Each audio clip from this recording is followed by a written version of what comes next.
మనకు రేసు ఫిబ్రవరి 2023లో రేస్ జరిగింది. రేస్ జరిగిన తర్వాత దీనివల్ల అసలు హైదరాబాద్కి ఏం లాభం అయింది? ఎందుకంటే అడుగుతారు కదా సహజంగా.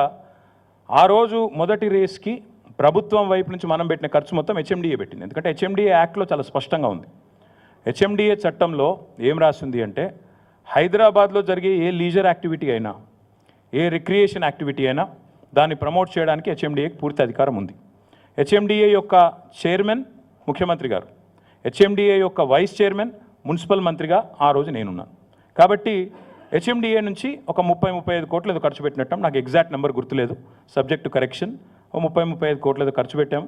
ఆ ప్రమోటర్ ఎవరైతే ఉండేనో స్పాన్సర్ గ్రీన్కో ఆయన దాదాపు 100-110 కోట్లు ఆయన ఖర్చు పెట్టారు. ఏం లాభం వచ్చింది మరి హైదరాబాద్కి అని చెప్పి మాకు ఫిబ్రవరిలో రేస్ అయిన తర్వాత మాకు నిజానికి మేము చేయలేదు ఈ స్టడీ. కొత్త సిటీలో రేస్ అయిన తర్వాత ఏం జరిగిందని చెప్పి నెల్సన్ అనే ఒక సంస్థ వాళ్ళు అధ్యయనం చేశారు. అధ్యయనం చేసి వాళ్ళు ఇచ్చిన రిపోర్ట్, ఇంత పెద్ద రిపోర్ట్ ఉంది, మీరు అందరికీ కూడా కాపీస్ ఇస్తాను, దయచేసి చూడండి. ఇది నా కవిత్వం కాదు, నెల్సన్ అనే సంస్థ ఇంటర్నేషనల్ ఏజెన్సీ.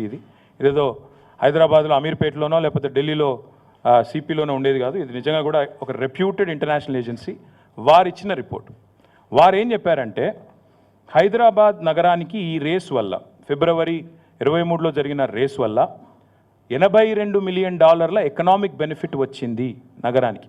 ఎట్లా వస్తుంది ఎకనామిక్ బెనిఫిట్ ఒక నగరానికి అంటే ట్రావెలు, జిఎస్టీ పేమెంట్స్, ఇండైరెక్ట్గా జరిగే ప్రచారము, 50 కంట్రీస్లో మనకు జరిగే మనకు లభించే విస్తృతమైన పబ్లిసిటీ, ఎన్నింటి వల్ల అల్టిమేట్గా మనకి బ్రహ్మాండంగా విస్తృతమైన ప్రచారం వచ్చింది, లాభం జరిగిందని చెప్పి ఈ నెల్సన్ అనే సంస్థ ఇచ్చిన అధ్యయన రిపోర్ట్.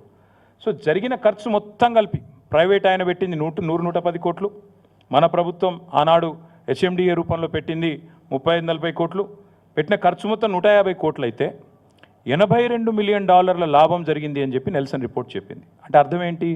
$82 మిలియన్ అంటే ఈ రోజు లెక్క ప్రకారం తీసుకుంటే కూడా 700 కోట్లు.